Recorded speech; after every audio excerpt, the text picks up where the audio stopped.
সাহেবের সাথে তো আমার যা কথা হয়েছে আপনার তো জেনেছেন অলরেডি। আমার বিনোদনটা এখানে বিস্তারিত কিছু বলার নেই, একই কথা বারবার বলাটা ঠিক হবে না। মাননীয় প্রধানমন্ত্রীজির সাথেও কথা হয়েছে, পুরো বিষয়টা এখানে যে বর্তমান অবস্থা সেটা আপনাকে আমি জানালাম। এবং মাননীয় গৃহমন্ত্রীজি আমাকে বললেন যে উনি একটা টিম অতি সত্তর এখানে পাঠাচ্ছেন, পুরো সমস্ত জায়গা এখানে দেখবেন, এসে ফিজিক্যালি এসে ওনারা দেখবেন। তো এটাই বিশেষ গুরুত্ব সহকারে আমি ওনার নজরে আমি এনেছি, ওনার গোচরে এনেছি এবং আমরাও সেইভাবে তৈরি আছি। যখন আসবেন আমাদের সব জায়গায় আমরা এখন সার্বিক বন্যার পরিস্থিতি কীরকম? অনেকটা তো নিয়ন্ত্রণে আছে। নদীর জলের লাস্ট সেটার অনেক বেশি ছিল, ডেঞ্জার লেভেলের উপরে, সেটা অনেকটা কমে গেছে। তো এখন হচ্ছে রিস্টোরেশনটা ভেরি ইম্পর্টেন্ট। আমরা জানি যে যখন এই ধরনের ক্রাইসিস হয়, ক্রাইসিসের ঠিক আছে আমরা ম্যানেজ করলাম, ডিজাস্টার ঠিক আছে ম্যানেজ, এখন রিস্টোরেশনটা ভেরি ইম্পর্টেন্ট। সেই দিকে আমাদের সজাগ দৃষ্টি আছে। এই সমস্ত অফিসারদেরকে বলেছি, তারকে আমাদের যারা পার্টির যারা ব্যক্তিরা আছেন অন্য পার্টির যারা ওনারাও যে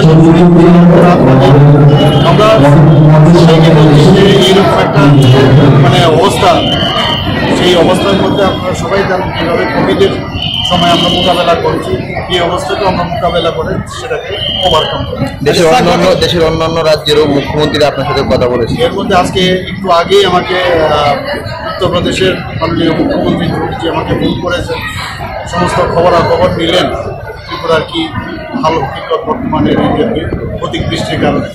তো উনি আমাকে অলরেডি 10 কোটি টাকা আমাদের দিয়েছেন।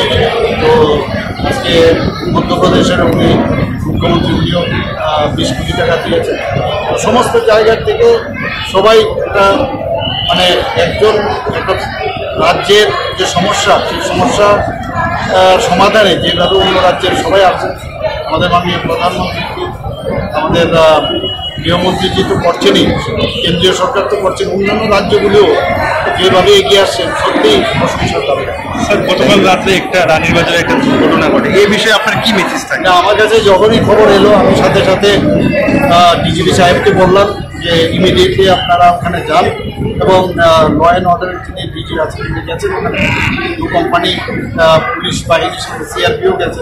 এখন তো কন্ট্রোলে আছে। এখন কীরকম পরিস্থিতি? এখন আজকেও মানে আমি আসার সময় ডিজি সাহেব ছিলেন ল অ্যান্ড অর্ডার, উনি বলেছেন যে নিয়ন্ত্রণে আছে। স্যার, আপনার তরফ থেকে কি মেসেজ দেন?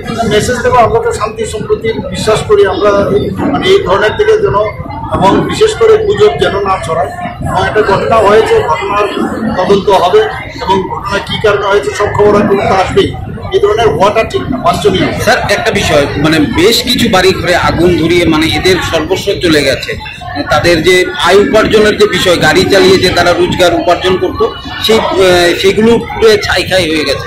বিষয়ের পুরো ডিটেলস আমার কাছে এখনো আসেনি, এখন আসবে তখন আমি নিশ্চয়ই দেখব বিষয়গুলো। আমাদের সরকার অত্যন্ত মানে সংবেদনশীল, তো সেটা আমরা দেখবো। আমরা যদি এরকম কিছু রিপোর্ট আসে আমরা সাহায্য। স্যার, কোনো তদন্ত টিম গঠন করা হয়েছে ওই ঘটনাটা নিয়ে? এটা তো কালকে ঘটনা হলো, আজকে তো আমার যে রিপোর্ট এখন তো 144 দ্বারা জারি আছে।